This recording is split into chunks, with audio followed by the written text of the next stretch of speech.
Hey, what's up guys? So we have a new boss monster coming out for the Draitrons. This is a ritual archetype that really definitely needs some newer support, as it's a ritual deck, but they only gave it one ritual. Now we finally have a second boss monster go ahead and make, and it's actually an okay-ish card.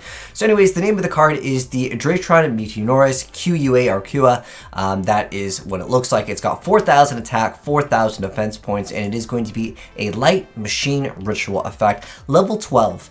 And it says that you can ritual summon this card with Meteornis, Draitron. You can only use each of the second and third effects of this card's name once per turn. So the first part of it says that your opponent cannot target this card with spell/trap effects.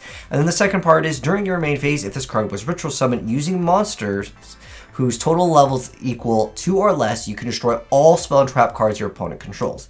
The next effect is, if this ritual summon card is destroyed, you get to special summon any number of Draitron monsters from your graveyard whose total attack exactly equal 4,000 except for Draitron Meteornis QUA. So basically, that is the effect of the card. Now, if you guys haven't seen how the archetype plays, because I'll briefly give you guys a mention of it, I'll pin this video down below because the archetype, it really didn't get to see too much play, and a lot of you guys probably like, what the heck is this Draitron archetype? Is this even the good, like, popping back row, like, is irrelevant? And you're right, but this other effect actually is quite great for the archetype. Let me go ahead and hop right into the archetypes and kind of give you guys the ins and outs of the deck. So looking at how the Draitron archetype wants to play, it basically uses a bunch of smaller monsters, and the ritual card is based off of utilizing their attack and adding up to that exact amount. So with the card to basically summon the Draitrons, you want to basically just go for 2 monsters, because that would equal up to 4,000 attack, and that's how you make it with 2 monsters, because some guys are like, what the heck, they got 2 level 12s but you only have level 1s. That seems like a waste. What do you got to use? 12 monsters? No, you just got to use 2 for it. How the archetype plays, it basically tributes and uses a bunch of cards as stepping stones to add, of course, adding the monsters and then the ritual spells. That's basically what they do. One of them can reset cards that normally would be banished, which is how you want to actually use the more stronger boss monster, I want to say, with the Draitron and Meteornis DRA. So there's the DRA and there's the QUA. Maybe they'll get one later down the line that's going to be a different one.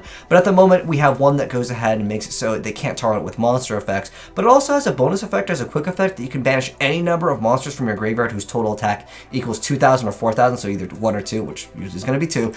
Then you get to target one face-up card your opponent controls for every 2,000, and then you get to send it to the graveyard. So you have a little bit of disruption. It's basically sending 2, and it's good that it's not a destruction card.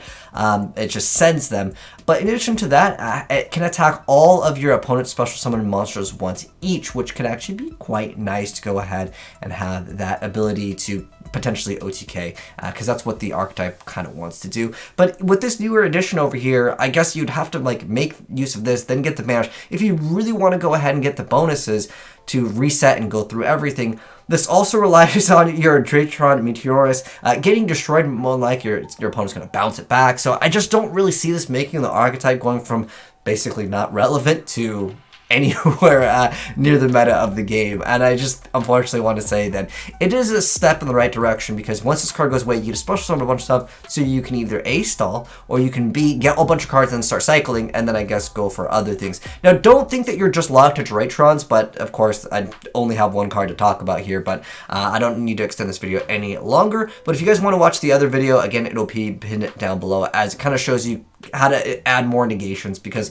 you do need to have that in this day and age, especially in a ritual deck, because once the other effects get negated, it's very hard for, I think, ritual decks to have a lot of follow-up plays. But anyways, that's my thoughts on the new QUA. You guys can let me know yours down below about this new boss monster. I was really hyped up though, because again, they only had 1 monster for their rituals, and it's a ritual deck. But anyways, let me know your guys' thoughts down below in the comment section below. But thanks for tuning in. If you guys know of any cool combos with it, I can't really think of any. I mean, all it does is pop back rows, and then it can't be targeted with spell or traps. But I like to see if the Draitrons have evolved since then, because I have not seen anyone even touch this. If you guys want to send me in replay, send it in via the Discord, or go ahead and send it to AzneyesReplays@gmail.com. But anyways, thanks for tuning in, guys, and if you enjoyed the video, drop a like on it so you don't miss out when we upload new cards, and of course subscribe if you're new, so again, you're not going to be missing out on when we cover this gameplay, if it actually is going to be even relevant. Anyways, I'll catch you in the next one. Have a good one, and I'm out. Peace.